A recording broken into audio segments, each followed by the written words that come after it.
सुप्रभात बच्चों, एक बार फिर पुनः आपके समक्ष कक्षा 4 पाठ 6। पाठ का नाम है हवा चली। पाठ के अंदर मूल रूप से ये बताया गया है कि हवा का हमारे जीवन में क्या महत्व है। थोड़ा सा हम लोग पाठ के बारे में चर्चा कर लेते हैं। पृथ्वी पर जीवन का मूल आधार सर्वप्रथम वायु को दिया जाता है या हवा को दिया जाता है, जिसके द्वारा पेड़ पौधे, पशु पक्षी, इंसान, सभी जीवित प्राणी जीवन को प्राप्त करते हैं। वायु से प्राप्त ऑक्सीजन के द्वारा ही इंसान का जीवन सुचारू रूप से क्रियाशील रहता है। अन्यथा 1 मिनट के सीमित समय में ऑक्सीजन प्राप्त न होने पर इंसान मृत्यु को भी प्राप्त हो सकता है। इंसान हवा के बगैर इंसान के जीवन की कल्पना करना भी कठिन है। मनुष्य के मस्तिष्क को भी हवा या ऑक्सीजन की पूर्ति न होने पर वह कार्य करना बंद कर देता है तथा इंसान कोमा के कारण बेहोश या मरणासन्न अवस्था में चला जाता है। हम लोग इसी से महत्व समझ सकते हैं वायु का या हवा का। चलिए, पाठ आपके सामने है, हम लोग पाठ पढ़ते हैं। पाठ के अंदर मूल रूप से दादी और उनकी पोती मितिशा का संवाद है। इस संवाद के माध्यम से पाठ के अंदर हवा की महत्ता का वर्णन किया गया है। चलिए हम लोग पाठ पढ़ते हैं। मितिशा दौड़ी दौड़ी आई और दादी की गोद में लेट गई और बोली, मितिशा, दादी, बाहर बहुत तेज हवा चल रही है, मैं तो डर गई, भागकर आई हूँ।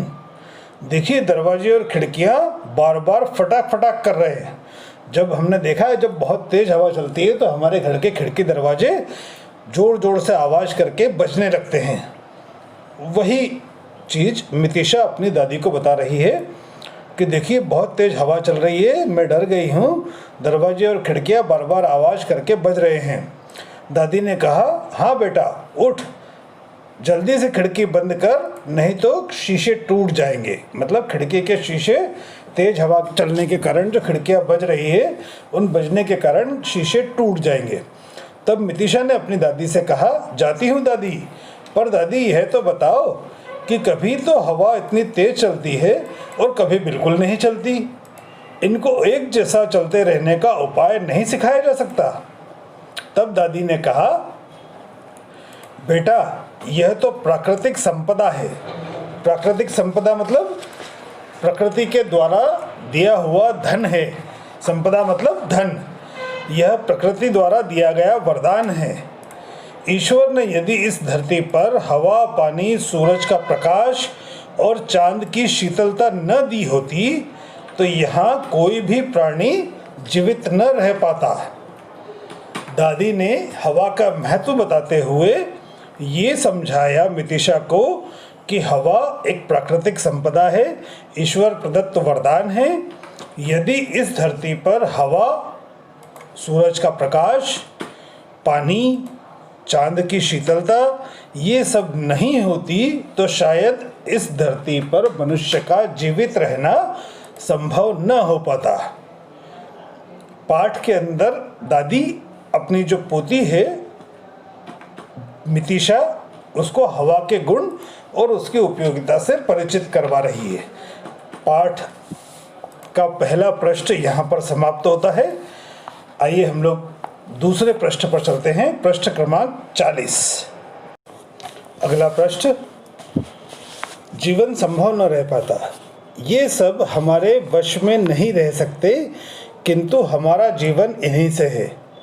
तब मितिशा ने दादी से पूछा, जीवन इनसे कैसे है? मतलब मितिशा को कुछ समझ में नहीं आया। तब मितिशा ने पूछा, जीवन इनसे कैसे है?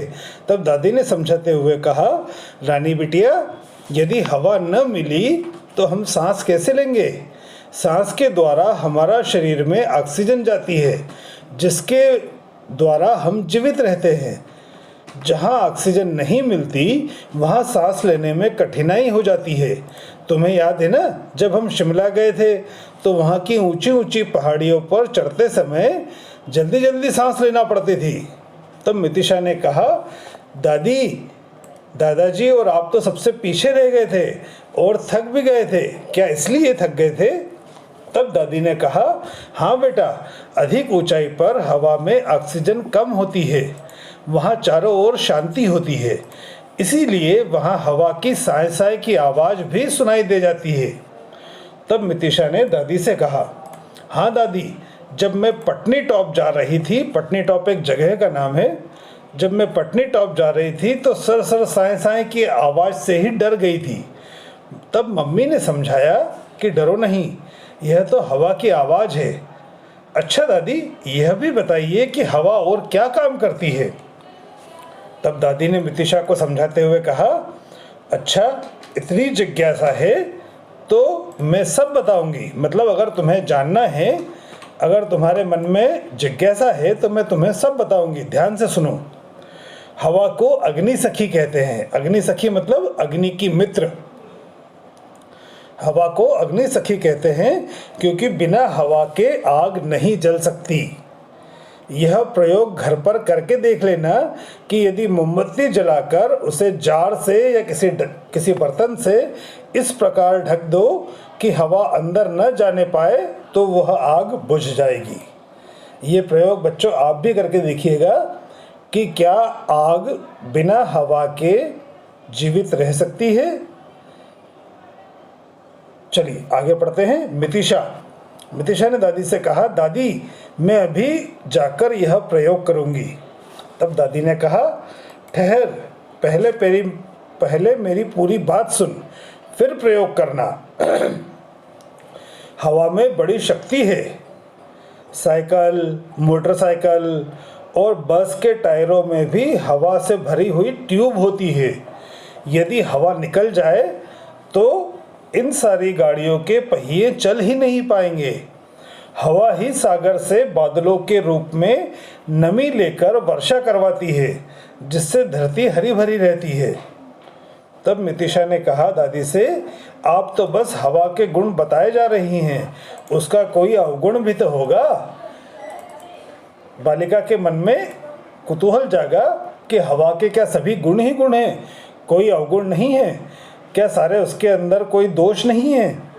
तब दादी ने कहा, अवगुण उसमें स्वयं तो नहीं है, हम उसे अवगुण का युक्त बना देते हैं। मतलब हवा के अंदर कोई दुर्गुण नहीं है, हवा के अंदर कोई दोष नहीं है, तब तक जब तक हम लोग उस हवा को दोषयुक्त न बनाएं।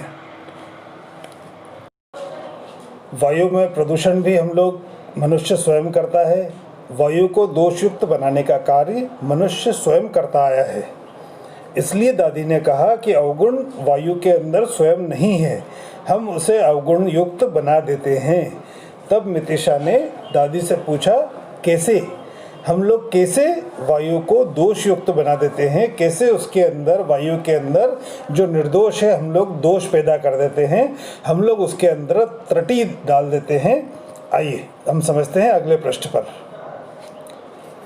अगले पृष्ठ में दादी अपनी मितिशा पोती से कह रही है, गंदी चीज़ों के जलने से, कल कारखानों के गंदे धुएं से आदि से हवा दूषित हो जाती है, तब यह विषैली बन जाती है। विषैली शब्द जो है ये विष से बना हुआ है, ये जहर से बना हुआ है। मतलब हवा के अंदर जहर आ जाता है या हवा के अंदर विष आ जाता है। विष और जहर से ही विषैली शब्द का निर्माण हुआ है। ऐसी हवा में सांस लेने से हमारे स्वास्थ्य पर बुरा प्रभाव पड़ता है। इसी हवा से संक्रामक रोग फैलते हैं। संक्रामक रोग मतलब छुआछूत के रोग। अभी वर्तमान में जो कोरोना रोग चल रहा है, आपको सबको मालूम ही होगा। कोरोना के कारण ही पिछले 3 महीने से विद्यालय नहीं लग पा रहे हैं। कोरोना भी एक संक्रामक रोग है जो एक व्यक्ति से दूसरे व्यक्ति के संपर्क में आने पर फैलता है। संक्रामक रोग उसी को कहते हैं जो एक व्यक्ति से दूसरे व्यक्ति के छूने से या बोलचाल के समय या छींक लेने से या हवा से फैलता है। इन सारे रोगों को संक्रामक रोग कहते हैं, जैसे जुकाम, फ्लू, चेचक आदि। लेकिन प्रकृति के अन्य तत्व जैसे सूरज की तेज किरणें हवा में फैले इन संक्रामक जीवाणुओं को जला देते हैं या मार देते हैं। कई रोगों के कीटाणु सूर्य की तेज किरणों के कारण निष्क्रिय हो जाते हैं या मर जाते हैं। इसी तरह अनेक वनस्पतियां दूषित गैस को हवा से खींच लेती हैं और ऑक्सीजन छोड़ती हैं। आपको मालूम है हमारे जो आसपास पेड़ पौधे हैं वो हमें ऑक्सीजन देती हैं, लेकिन कार्बन डाइऑक्साइड जिसको हम लोग छोड़ते हैं वो उसको पेड़ पौधे उसको खींच लेते हैं और ऑक्सीजन हमको प्रदान करते हैं, जो वही ऑक्सीजन हवा के रूप में प्राणवायु बनकर जिसका उपयोग हम लोग करते हैं। तब मितिशा ने अपनी दादी से कहा, ओहो दादी, तभी तो दादाजी पेड़ पौधे ला ला कर रोपते रहते हैं। तब दादी ने मितिशा से कहा, हाँ बेटा, हम सबको सदा स्वच्छ हवा में ही रहने का प्रयास करना चाहिए। प्रयास मतलब प्रयत्न, क्योंकि स्वच्छ वायु ही जीवन दे सकती है। इसको शुद्ध और पवित्र रखना हमारा कर्तव्य है। तब मितिशा ने कहा, दादी, आज तो आपने मेरी आंखें खोल दी। मैं तो हवा के गुणों को जानती ही न थी। अब मैं अपनी सब सहेलियों को इसके बारे में बताऊंगी। यहाँ पर पाठ समाप्त होता है। हम लोगों ने इस पाठ में दादी और उसकी पोती मितिशा के माध्यम से हम लोगों ने हवा का महत्व और हवा को हम लोग कैसे दोषयुक्त बना देते हैं ये हम लोगों ने पढ़ा और सीखा। प्रत्येक मनुष्य को जीवित रहने के लिए प्रतिदिन औसतन 350 लीटर ऑक्सीजन की आवश्यकता होती है। ये पाठ में नहीं है, ये मैं आपको बताना चाहता हूँ। इंसान को प्रतिदिन जीवित रहने के लिए 350 लीटर ऑक्सीजन की आवश्यकता होती है, जिसे वह 8,500 से 9,000 लीटर वायु का शोषण करके प्राप्त करता है। किसी मेहनत के कार्य तथा तीव्र गति से कार्य करते समय इंसान की कोशिकाएं ऑक्सीजन का अधिक मात्रा में संचय करती है। अभी हम लोगों ने पाठ के अंदर पढ़ा, जब दादी और ये लोग पहाड़ों पर घूमने गए थे तो पहाड़ पर चढ़ते समय उन्हें ज़्यादा ऑक्सीजन की आवश्यकता पड़ रही थी। चलिए, यहीं पर पाठ समाप्त होता है। प्रश्न उत्तर आपको PDF में मिलेंगे।